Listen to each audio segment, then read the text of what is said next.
Halo, sahabat pembaca, sahabat audiobook kita kembali lagi dengan suara audiobook kita. Seperti yang lalu, saya membaca buku yang berjudul Filosofi Teras Filsafat Yunani Romawi Kuno untuk Mental Tangguh Masa Kini. Yaitu yang saya baca adalah bab 1 Survei Kekhawatiran Nasional. Buku ini oleh Henry Manampiring. Terdiri dari 12 bab dan terbitan Buku Kompas 2019 Jakarta dengan halaman 320 halaman. Kali ini saya akan membacakan bagian bab 2, sebuah filosofi yang realistis. Baik, saya akan membacakan. Dulu saya sering kagum dan iri pada teman-teman yang punya kepribadian ceria, ekstrovert, dan rasanya hidupnya tidak ada masalah. Rasanya setiap bertemu mereka, senyum, canda, dan tawa selalu mengelilingi keseharian mereka. Ini sungguh kontras dengan penampakan saya yang selalu digambarkan terlalu serius. Jika berjalan saja, saya sering menundukkan kepala. Karenanya, dulu saya terkadang memikirkan bagaimana mengubah kepribadian saya. Bagi saya, seorang yang bahagia harus seperti teman-teman saya tadi. Selalu tampak tersenyum dan tertawa. Bisa ditebak, usaha mengubah kepribadian ini gagal total. Cetakan saya sudah seperti ini. Saya mulai berpikir, bisakah saya bahagia tanpa mengubah kepribadian asli saya? The problem with positive thinking. Setelah membaca hasil survei kekhawatiran nasional dan mendengar penjelasan Dr. Andri, saya jadi berpikir bahwa kekhawatiran sehari-hari bukanlah sebuah kondisi yang bisa dianggap remeh. Selain membuat kita jadi sulit merasakan damai, ada risiko lain yaitu ancaman atas kesehatan fisik kita sendiri. Terus, bagaimana dong solusinya? Adakah cara mengatasi kekhawatiran sehari-hari dan juga emosi negatif lainnya? Saya dikenal memiliki karakter yang pesimis dan seringkali berpikiran negatif. Ketika berkumpul dengan teman-teman atau keluarga, lalu ada yang mengusulkan ide untuk bersenang-senang. Saya pasti mampu melihat semua kemungkinan buruk yang bisa terjadi dari ide tersebut. Yuk kita bermain ke tempat paling gaul saat ini. Saya malas. Nanti saya sudah capek mengantri, nggak dapat tempat. Yuk jalan-jalan ke luar kota. Saya, nanti macet. Hanya capek saja jadinya. Yup, bisa terbayangkan betapa populernya saya di pertemanan. Seringkali nasihat yang saya dapatkan adalah jangan berpikir negatif melulu dong, think positif saja. Pada umumnya, pertanyaan itu berarti sebaiknya saya hanya memikirkan kemungkinan yang positif atau terbaik saja. daripada memikirkan hal yang negatif kemungkinan terjadi. Ajakan untuk berpikir positif aja seperti ini sudah sangat populer. Saya ingat di pertengahan tahun 2000-an pernah membaca buku populer The Secret yang bahkan mengklaim bahwa sekedar berpikir positif dan memikirkan hal yang kita dambakan saja mampu membawa perubahan yang kita mau. Saya sudah berpikir keras supaya Gal Gadot menghubungi saya, tapi tidak kejadian tuh. Perkembangan terakhir ilmu psikologi justru menemukan adanya potensi masalah dengan anjuran berpikir positif. Artikel The Problem with Positive Thinking menyebutkan bahwa positive thinking justru sering menghambat kita. Beberapa eksperimen menunjukkan mereka menerapkan positive thinking dalam berusaha mencapai tujuan seringkali memperoleh hasil yang lebih buruk dibandingkan dengan mereka yang tidak menerapkan positive thinking. Positive thinking menipu pikiran kita. Beranggapan seolah-olah kita sudah mencapai apa yang kita inginkan, sehingga melemahkan keuletan kita dalam berusaha mencapainya. Namun, sebalik sekedar menyuruh orang berpikir realistis saja juga tidak memberikan hasil yang lebih baik. Oke. Penulis artikel tersebut mengusulkan mental contrasting, yaitu menghubungkan positive thinking, membayangkan hasil yang diharapkan telah tercapai, dengan memikirkan hambatan apa saja yang akan ditemui. Penelitian menunjukkan peserta eksperimen yang melakukan mental contrasting ini memperoleh pencapaian yang lebih baik dibandingkan dengan mereka yang hanya membayangkan hal-hal positif saja atau yang dibayangkan hal negatif saja. Artikel The Tyranny of Positive Thinking Can Strengthen Your Health and Happiness. Tirani berpikir positif dapat mengancam kesehatan dan kebahagiaan Anda. Newmark menyatakan bahwa positive thinking justru bisa menyebabkan sebagian orang gagal dan merasa depresi. Karena secara implisit menyalahkan diri sendiri jika mereka tidak merasa bahagia. Misalnya, kita sedang merasa terpuruk karena tidak lulus ujian. Kesedihan ini masih ditambah lagi. Kita menjadi merasa bersalah karena merasakan kesedihan itu sendiri. Saya harusnya bisa positive thinking. Kenapa saya masih merasa sedih? Ini bagaikan kena tinju 2 kali. Dan tinju yang kedua merasa bersalah karena tidak bisa bahagia. Justru yang lebih merusak dibandingkan kegagalan saat ujian itu sendiri.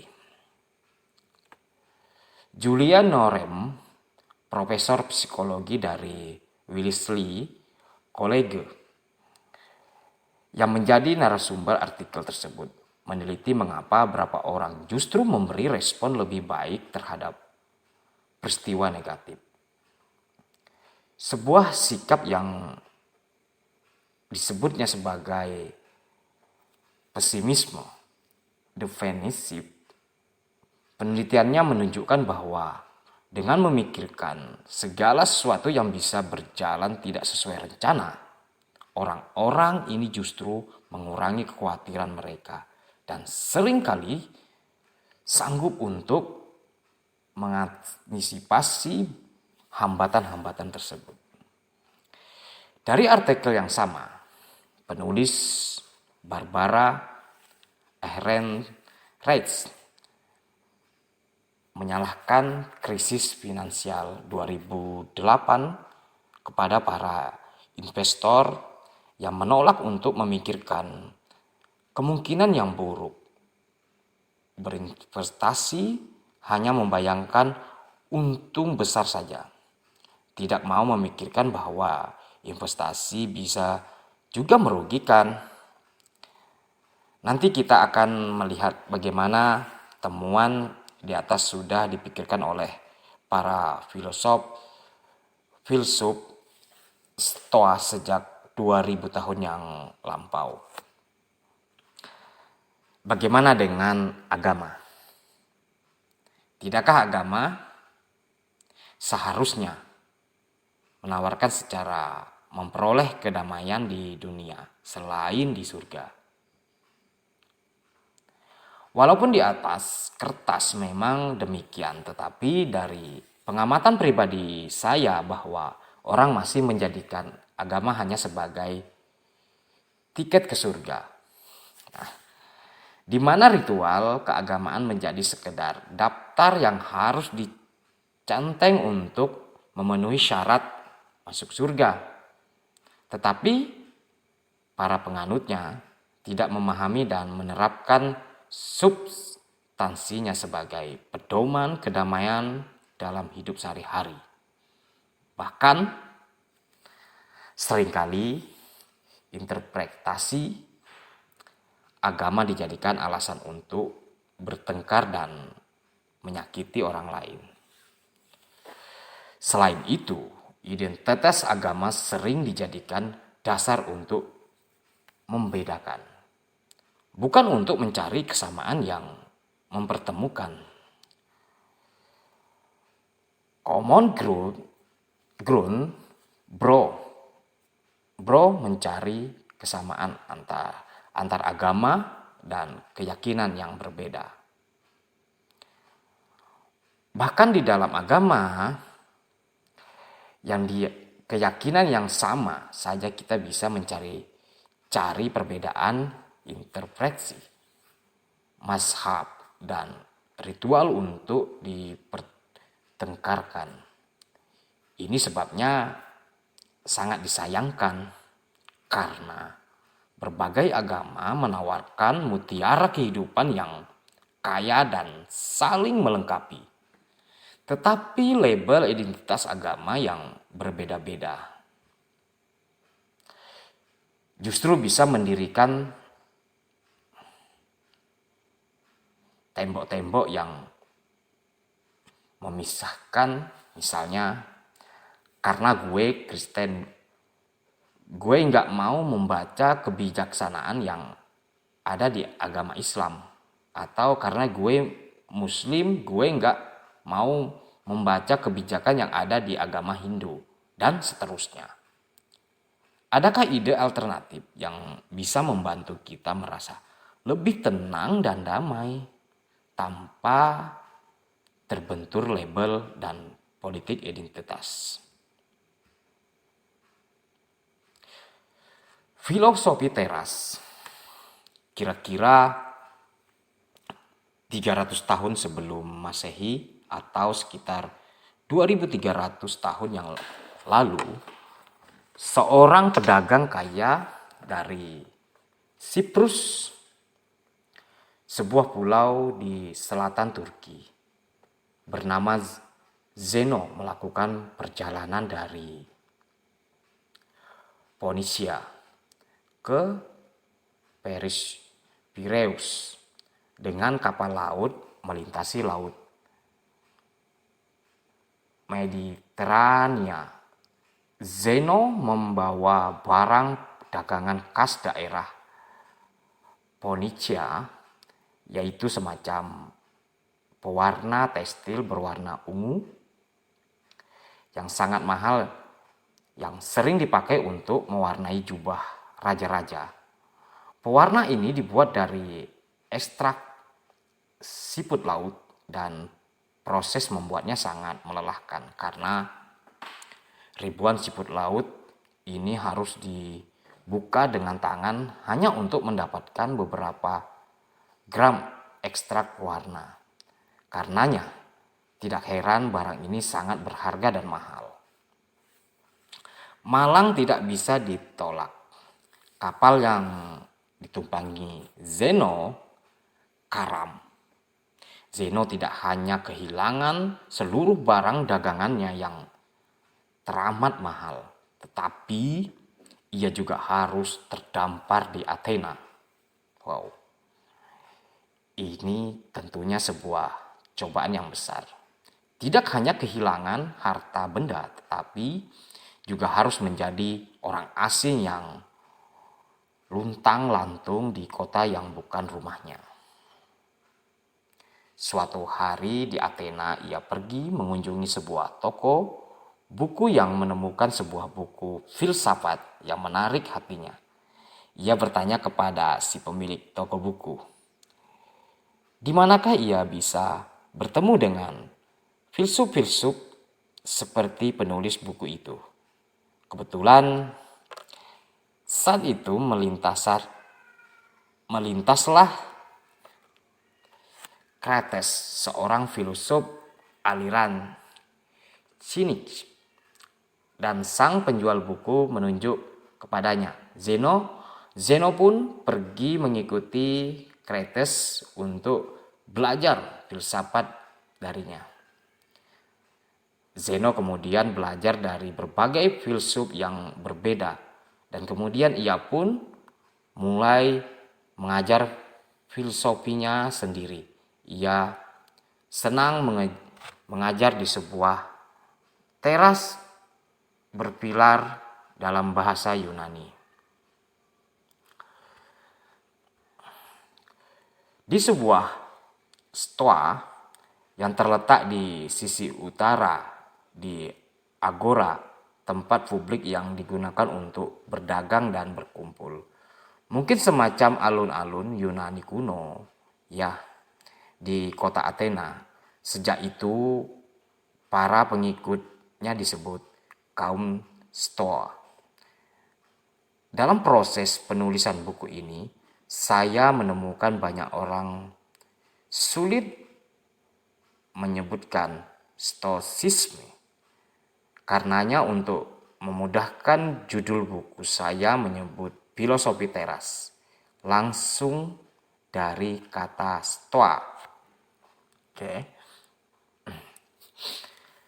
Dari Zeno, filsafat ini dilanjutkan dan dikembangkan oleh para filosof lain, mulai dari Yunani sampai ke Kekaisaran Romawi. Beberapa dari mereka adalah Crispus dari Soli, Yunani, yang dianggap sebagai pendiri kedua Stoicisme. Cato de Junger dari Roma, seorang politisi dan negarawan yang terkenal karena berani menentang Julius Caesar. Lucius Seneca dari Roma, seorang filsuf, negarawan, penulis drama. Musonius Rufus dari Roma, mengajar filsafat di era Kaisar Nero.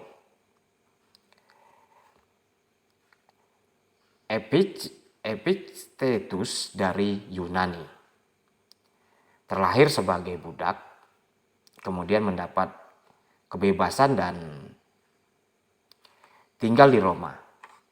Dan Kaisar Marcus Aurelius, yang dikenal sebagai salah satu dari 5 kaisar yang baik, the 5 God Emperors. Stoicisme kemudian meredup di awal abad ke-4 ketika Kekaisaran Romawi mengadopsi agama Kristen sebagai agama resmi negara. Sekarang di abad 21, di belahan dunia barat, filosofi ini mulai populer kembali dengan buku-buku dan prestasi yang memperkenalkannya kembali ke publik. Seperti karya-karya dari William Irvine, Tim Ferriss, Ryan Holiday, dan Massimo Pigliucci. Bahkan sekarang ada acara tahunan Minggu Stoa, Stoic Week, pada sekitar bulan Oktober sampai November, di mana para peminat stoisme dari seluruh dunia bisa bersama-sama melakukan refleksi dan mempraktikkan filosofi ini selama seminggu dengan panduan online. Saat mempelajari stoicisme, saya menemukan filosofi ini jauh dari mengawang-awang atau lebih dari sekedar konsep yang abstrak dan intelek. Stoicisme bersifat sangat praktikal dan bisa diterapkan sehari-hari. Saya pribadi menemukan alternatif laku hidup, meminjam terjemahan Romo Setio Wibowo untuk Way of Life yang lebih baik dari ajaran positive thinking. Contoh sederhana bagaimana stoicisme telah mengubah karakter saya adalah sebagai berikut. Dulu saya bisa berubah menjadi orang yang sangat pemarah jika terjebak di dalam kemacetan. Saya bisa sangat merasa stres, mengalami peningkatan detak jantung dan sangat emosional di balik kemudi. Bayangkan Bruce Banner mau berubah jadi Hulk, tapi minus jadi gede dan hijau aja. Bahkan saat saya hanya menjadi penumpang dan tidak perlu mengemudi pun saya masih mengalami kemarahan ini. Jika berada di tengah kemacetan, saya merasa stuck, terjebak, frustasi. Dan hal ini membuat saya murka. Perilaku saya sudah sampai mengganggu keluarga. Setelah menemukan dan belajar mempraktikkan stoicisme, saya berubah drastis. Kemacetan sudah tidak membuat saya emosional lagi. Bahkan ketika menghadapi perilaku pengguna jalan lain yang terkadang ajaib dan membuat saya ingin mengelus dada ayam. Efek dari stoicisme di hidup saya tidak hanya terbatas di situasi jalan raya. Stoicisme membantu saya dalam menjalani hidup sehari-hari dengan lebih tentram dan tidak mudah terganggu oleh hal-hal negatif.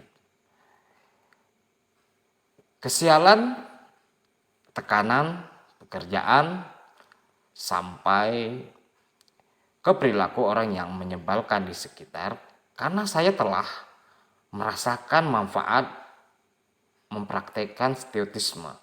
Saya ingin berbagi kepada orang lain melalui buku ini. Siapa tahu filosofi teras ini bisa membantu orang-orang lain seperti saya. Minimal memulai ketertarikan untuk mempelajarinya lebih dalam. Satu hal yang saya temui saat mempelajari stoicisme adalah betapa banyak prinsip-prinsipnya yang serupa dengan diajarkan berbagai agama. Orang tua, nasihat kakek, nenek, sampai budaya asli Indonesia. Saat membaca buku ini, saya merasa akan banyak dari kamu yang berpikir, loh ini sama dengan ajaran agama saya. Atau, ini kayak kata-kata orang zaman dulu, ya. Atau ini seperti kote tokoh besar yang itu. Atau mungkin kamu kenal langsung dengan orang yang sudah mempraktikkan prinsip-prinsip filosofi ini, walaupun ia belum pernah membaca tentang Stoicisme. Bagi saya, prinsip Stoicisme tersebut menunjukkan kebijaksanaan universal yang terkandung di dalamnya. Selain itu, karena ini adalah sebuah aliran filsafat, bukan agama, kepercayaan, seharusnya tidak terjadi tembok dan benturan-benturan yang umum timbul dengan ide-ide yang memiliki label agama. Saya merasa lebih Stoicisme adalah sifat yang kompatibel dan komplementer dengan berbagi kepercayaan diri yang sangat religius sampai agnostik sekalipun bisa mendapat maaf dari mempelajari Stoicisme. Stoicisme juga tidak bersifat dogmatis, karena ia bukan agama yang memiliki aturan mutlak yang tidak boleh dilanggar, atau ada ancaman masuk neraka jika tidak dilakukan. Di luar ajaran-ajaran mendasar, para filsuf Stoa memiliki pengajaran yang tidak seharusnya seragam atau sama lain. Sebagai filosofi, ini terbuka untuk diperdebatkan atau dapat adaptasi menurut kebutuhan masing-masing. Buku ini lebih memusatkan pada prinsip-prinsip dasar filosofi teras yang bisa membantu kita untuk menjalani hidup dan ketidakpastiannya. Pada akhirnya, praktisi Stoicisme lebih mementingkan praktik nyata dan manfaatnya di dalam kehidupan mereka ketimbang meributkan dogma dan teks.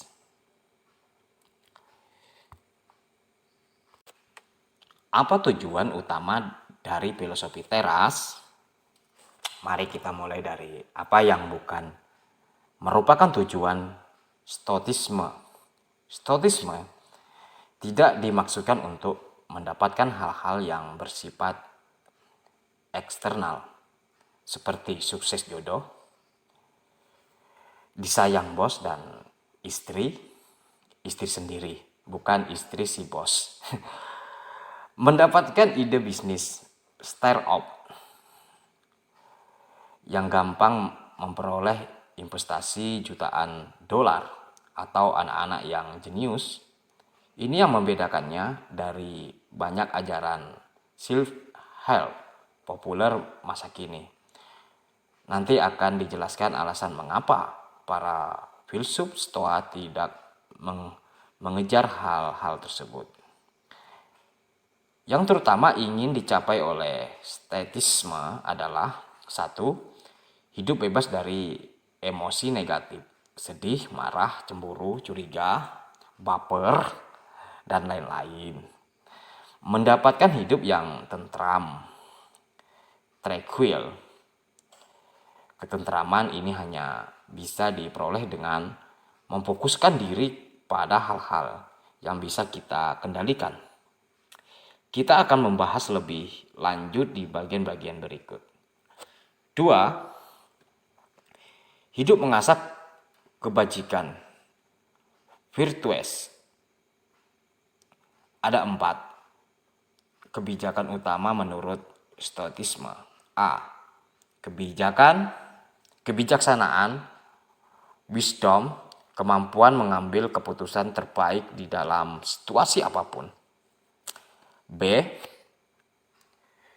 Keadilan, justice, memperlakukan orang lain dengan adil dan jujur.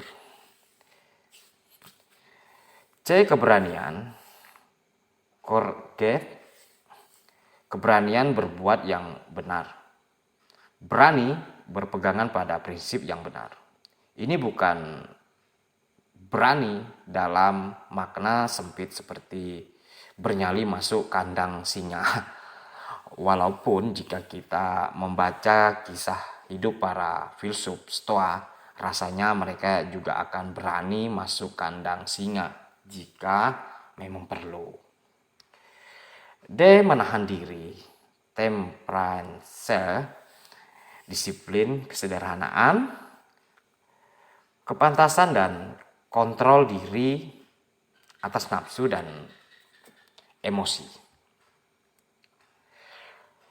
Saat saya mempelajari Stoicisme, saya menemukan bahwa kebahagiaan dalam pengertian umum bukan tujuan utama yang dicari dalam filosofi ini.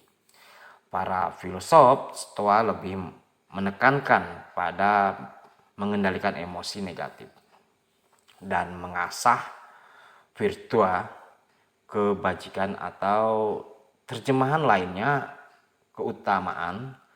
Virtue dalam bahasa Inggris diambil dari kata dalam bahasa Latin virtus, dan kata ini sendiri diambil dari bahasa Yunani arete. Dalam proses penerjemahan berlapis ini tentu ada makna yang hilang, dan penting untuk kita mengetahui apa makna asli dari kata arete. Dalam buku Stoicism and the Art of Happiness, Donald Robertson menerangkan bahwa arete bermakna menjalankan sifat dan esensi dasar kita dengan sebaik mungkin, dengan cara sehat dan terpuji. Atau kalau saya mencoba menggunakan kata-kata saya sendiri, hidup sebaik-baiknya sesuai dengan peruntukan kita. Mungkin lebih jelas kita bisa melihat contoh penggunaan arate dalam penggunaan bahasa Yunani aslinya.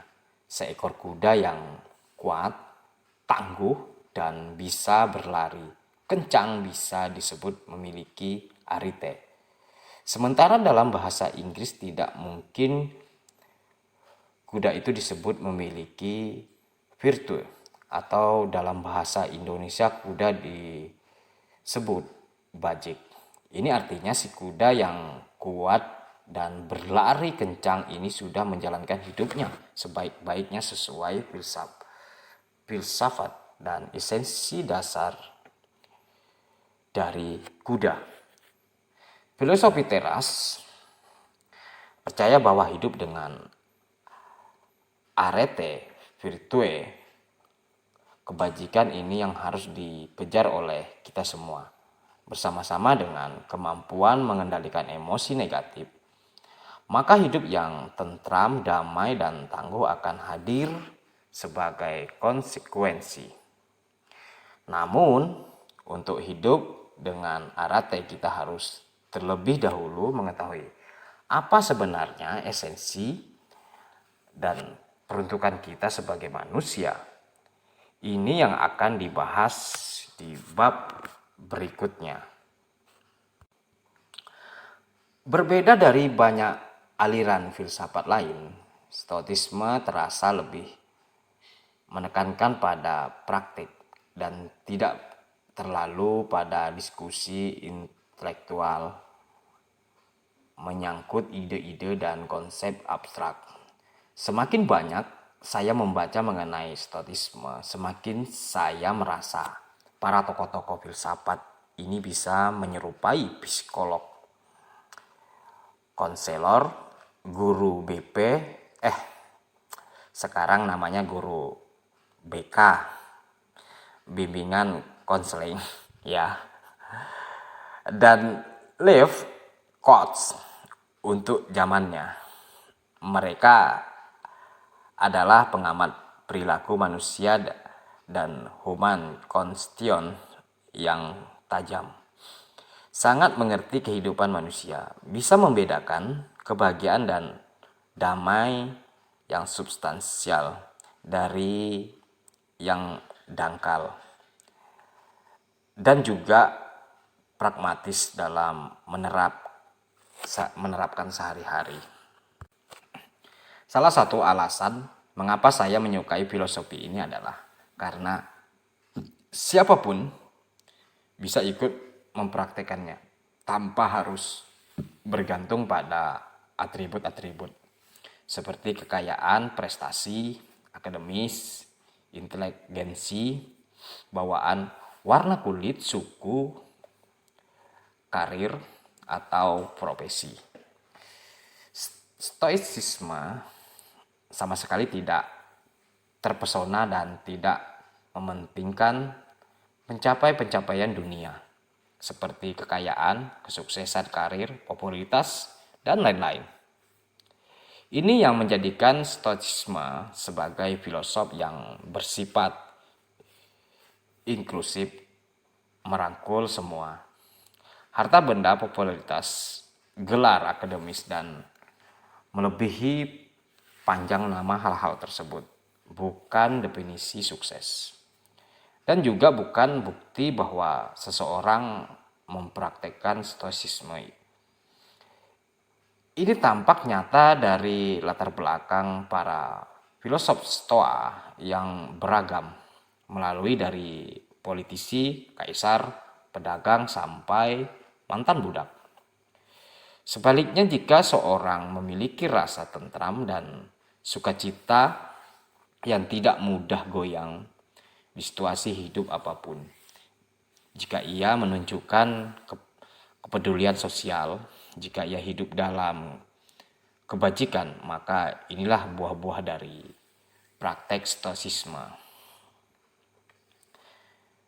Seorang praktisi Stoa harusnya merasakan keceriaan senantiasa dan sukacita yang dalam, karena ia mampu menemukan kebahagiaannya sendiri dan tidak menginginkan sukacita yang lebih daripada sukacita yang datang dari dalam.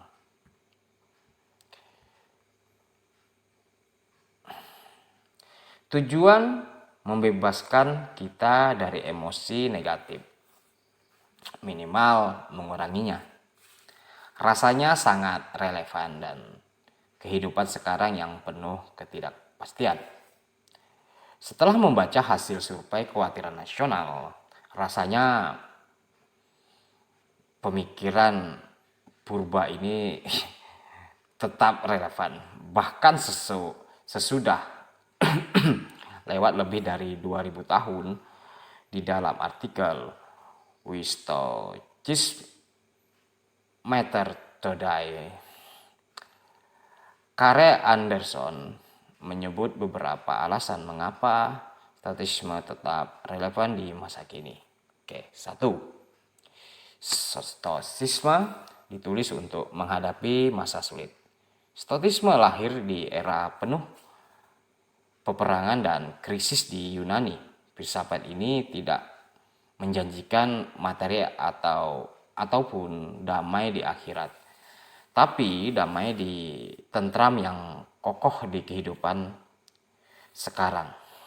Damai dan tentram ini kokoh karena berakar dari dalam diri kita, bukan pada hal-hal yang eksternal yang bisa berubah, hancur atau direnggut dari kita. Di era di mana banyak hoax, fake news maupun fitnah dan beredar dengan liar di media sosial ataupun chat group, serta keriuhan politik yang seringkali berdampak pada relasi personal dan menyebabkan perpecahan di masyarakat. Rasanya stoicisme sama relevannya untuk Indonesia saat ini, seperti halnya di Yunani dan Romawi 2000 tahun yang lalu. Oke, 2, stoicisme dibuat untuk globalisasi. Stoicisme mungkin adalah filsafat barat pertama yang mengajarkan persaudaraan universal di tengah dunia yang rasanya semakin popularitas dengan kiri versus kanan, konservatif versus liberal, tersekat oleh identitas suku dan agama. Sebuah filosofi yang mengajarkan bahwa kita semua adalah saudara dalam kemanusiaan, sungguh sangat dibutuhkan. Ini juga pas dengan kondisi Indonesia yang terasa memanas karena politik, di mana label-label pemisahan dan penyekat terasa semakin menguat. 3, stoicisme adalah filsafat kepemimpinan. Kepemimpinan di sini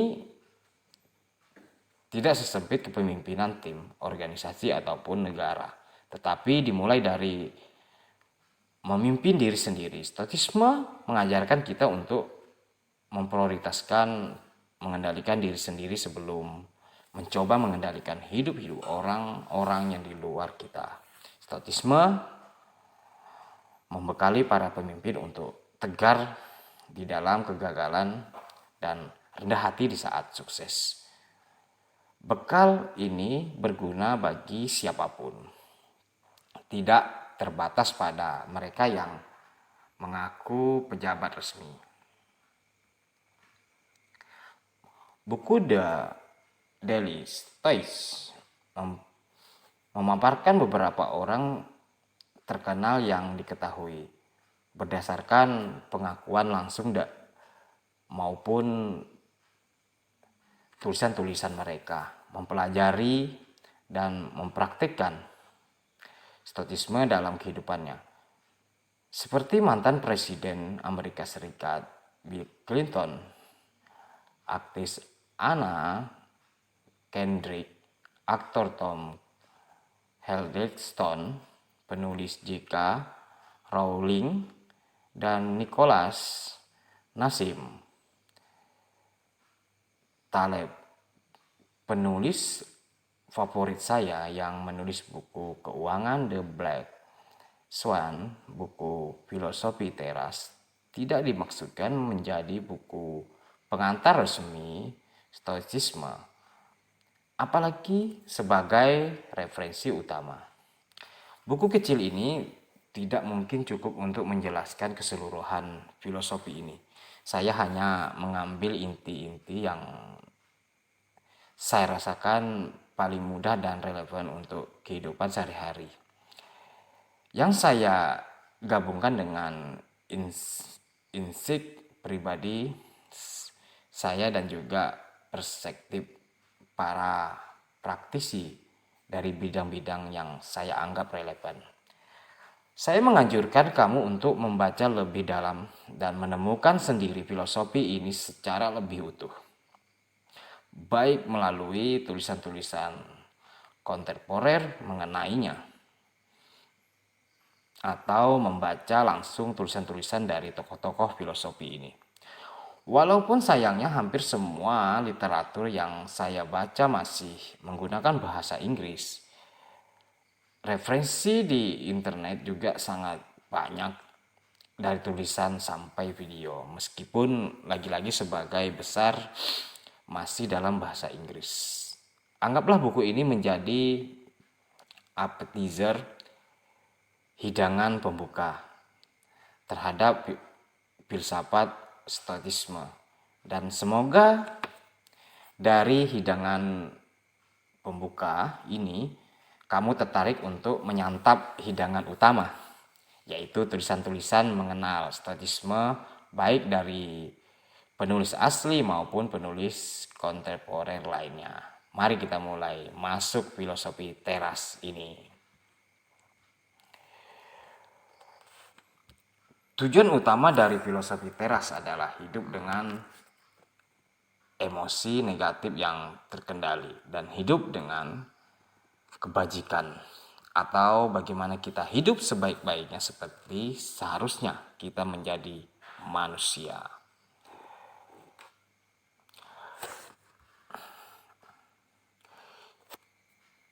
Intisari bab 2. Filosofi teras atau stoicisme adalah aliran filsafat Yunani Romawi purba yang sudah berusia lebih dari 2000 tahun, tetapi masih relevan untuk kondisi manusia zaman sekarang.